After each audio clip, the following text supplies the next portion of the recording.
وسهلا بكم مشاهدينا الأعزاء على قناة الأزرق سبورت. سنتكلم في هذا الفيديو عن موعد مباراة النصر القادمة ضد الفيحاء، وذلك تابعا للمزيد من التفاصيل والتحليلات حول هذا اللقاء المهم. ولكن كما هو ليس أمرا، اشتركوا في القناة وفعلوا جرس الإشعارات ليصلكم كل ما هو جديد. وتم تعادل النصر في اللقاء الافتتاحي أمام الرائد في الجولة الأولى بهدف مثله على ملعب الأول بارك، ليواصل العالمي مسلسل النتائج المخيبة للآمال بعد خسارة السوبر السعودي أمام الهلال.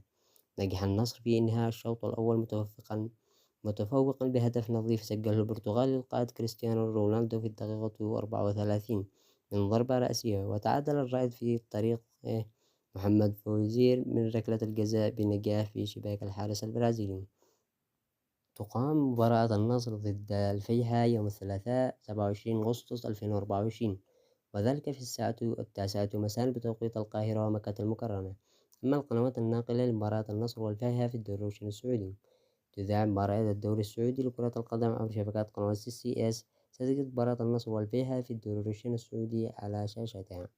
أما عن معلقين مباراة النصر والفيحاء، المعلق عيسى الحربي، راشد الدوسري، أحمد النفيس.